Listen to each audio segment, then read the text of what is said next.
Perkenalkan, nama saya Tirisenda Seboga, NIM 1903020141. Saya dari Fakultas Ilmu Sosial dan Ilmu Politik, jurusan Ilmu Administrasi Bisnis. Pada kesempatan ini saya akan bawakan materi dari mata kuliah Sistem Informasi Manajemen. Materi yang pertama yaitu konsep dasar Sistem Informasi Manajemen. Pengertian Sistem Informasi Manajemen yaitu Sistem Informasi Manajemen didefinisikan sebagai suatu sistem berbasis komputer yang menyediakan informasi bagi beberapa pemakai dengan kebutuhan yang serupa. Informasi tersebut tersedia dalam bentuk laporan periodik, laporan khusus, dan output dari simulasi matematika. Fungsi informasi untuk meningkatkan pengetahuan bagi pemakai, untuk mengurangi ketidakpastian dalam proses pengambilan keputusan pemakai, dan yang terakhir, menggambarkan keadaan yang sebenarnya dari suatu hal. Karakteristik SIM. Yang pertama, beroperasi pada tugas-tugas yang terstruktur dan efisiensi dengan mengurangi biaya. Yang ketiga, menyediakan laporan dan kemudahan akses. Yang berikut, tujuan mempelajari SIM. Yang pertama, dapat mengetahui berbagai macam informasi dengan lebih cepat dan akurat. Yang kedua, menambah pengetahuan kita terkait dengan teknologi informasi. Yang ketiga, mempermudah kita dalam memanajemenkan berbagai hal. Yang keempat, menambah pengalaman kita dalam memahami bagaimana pentingnya informasi yang tersistem baik dan manajemen maupun hal lainnya. Yang kelima, kita dapat memperoleh kemudahan dalam menangkap informasi. Dan yang terakhir, memperoleh dalam manajemen berbagai hal. Sistem informasi pada tiap organisasi berisikan informasi yang berhubungan dengan 3 tipe dasar operasi, yaitu proses transaksi, kontrol, dan perencanaan strategi. Ketiga tipe dasar operasi ini dapat dikelompok ke dalam 2 bagian, yaitu yang pertama kegiatan pada tingkat manajemen dan kegiatan pada tingkat pengoperasian. Tingkat kegiatan manajemen yang pertama perencanaan strategi, kedua pengendalian manajemen atau taktis, dan yang terakhir pengendalian operasi. Perencanaan strategi. Pada dasarnya perencanaan strategi meliputi hal-hal sebagai berikut. Yang pertama, proses evaluasi lingkungan luar organisasi, penetapan tujuan, dan penentuan strategi. Pengendalian manajemen merupakan tingkat taktis, yaitu bagaimana manajer tingkat menengah menjalankan taktis supaya perencanaan strategi dapat dilakukan dengan berhasil. Pengendalian operasi, proses penerapan program yang telah ditetapkan di pengadilan manajemen dan difokuskan pada tugas-tugas manajemen tingkat bawah. Tipe keputusan manajemen yang pertama keputusan terstruktur, kedua keputusan setengah struktur, dan yang terakhir keputusan tidak struktur. Tipe-tipe pengawasan.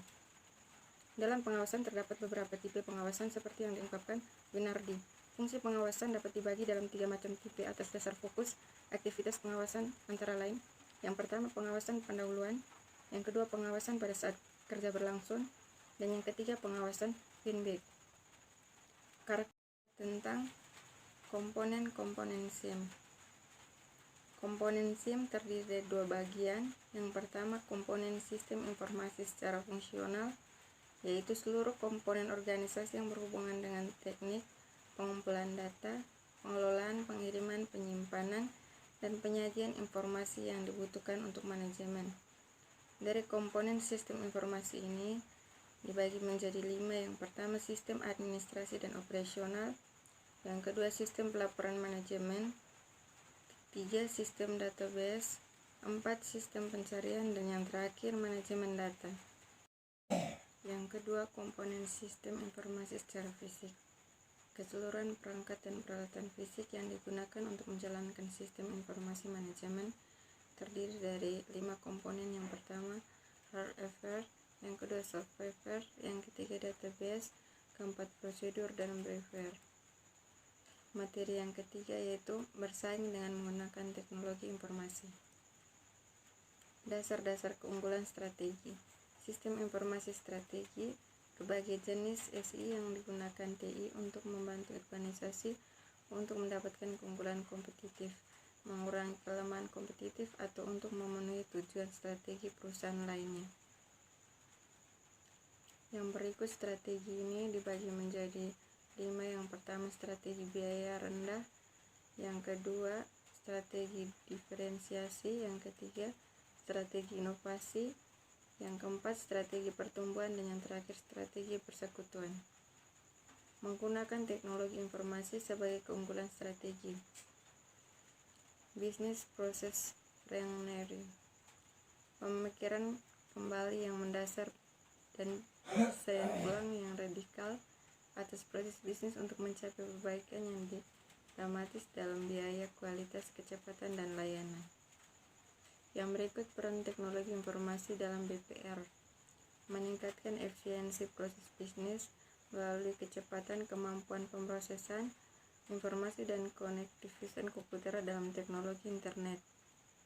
Yang berikut meningkatkan komunikasi dan kerjasama antar orang-orang yang bertanggung jawab atas operasi dan manajemen. Materi yang keempat, konsep pengambilan keputusan dalam SIM. Pengertian keputusan menurut Gibson: keputusan merupakan mekanisme organisasi untuk melakukan upaya mencapai keadaan yang diinginkan. Jadi, keputusan adalah tanggapan organisasi atas suatu masalah. Tipe keputusan manajemen. Yang pertama, keputusan terprogram. Keputusan yang sifatnya berulang-ulang dan rutin, sah, dapat diprogram. Yang kedua, keputusan semi terprogram. Keputusan yang sifat sebagian dapat diprogram, sebagian masih memerlukan pertimbangan. Keputusan ini biasanya membutuhkan analisis dan perhitungan terperinci karena sifatnya rumit. Yang tiga, keputusan tidak terprogram. Keputusan yang sifatnya tidak selalu terjadi dan tidak berulang-ulang. Keputusan ini banyak dilakukan oleh manajemen tingkat atas. Yang berikut konsep pembuatan keputusan dalam kerangka sistem informasi manajemen. Yang pertama, struktur decision system adalah serangkaian prosedur dan mekanisme dalam rangka akumulasi data, penyimpanan, pengambilan yang didesain untuk mengkonversi dan data organisasi menjadi informasi yang sesuai dalam pembuatan keputusan manajemen. Yang kedua, decision super system merupakan sistem komunikasi yang interaktif yang memiliki posisi pada model keputusan analitis dan dispesialiskan ke dalam database manajemen yang bisa langsung diakses oleh manajer atau pemimpin. Baik, materi yang kelima, konsep dan peranan sistem database dalam sistem informasi manajemen. Pengertian database itu sendiri merupakan kumpulan informasi yang disimpan di dalam komputer secara sistematik sehingga dapat diperiksa menggunakan suatu program komputer untuk memperoleh informasi dari basis data tersebut. Nah, berikut pembahasan data terbagi menjadi 4. Yang pertama, pengelolaan bit mencakup pengumpulan semua transaksi dan pemrosesan sekaligus dalam bit. Yang kedua, pengelolaan online mencakup pengelolaan transaksi satu persatu, kadang pada saat transaksi itu terjadi transaksi lain. Yang terakhir, sistem real time, suatu sistem yang mengandalkan sistem fisik. Sistem ini mengharuskan komputer merespon dengan cepat ada status sistem fisik. Keenam, yaitu sistem informasi pendukung dalam SIM. Sistem pendukung manajemen yang pertama, Translation Program System. Yang kedua, Offline Automation. Yang ketiga, Decision Support System. Dan yang terakhir, Execution Support System. Sistem pengelolaan informasi adalah sebuah sistem yang digunakan untuk keperluan transaksi sehari-hari. Sistem ini sangat berguna untuk menghasilkan atau memproduksi data. Otomasi perkantoran didefinisikan sebagai sebuah rencana untuk menggabungkan dan menerapkan teknologi tinggi melalui perbaikan proses pelaksanaan pekerjaan demi meningkatkan produktivitas pekerjaan dan efektivitas pekerja. Sistem pendukung keputusan didefinisikan sebagai rangkuman sistem komputer yang digunakan untuk membantu manajer membuat keputusan. Dan yang terakhir adalah sistem pendukung execution. Tujuan adalah untuk menginstaksikan informasi dari bermacam sumber lalu dipersembahkan pada manajer tingkat atas. Sekian dari presentasi saya. Terima kasih.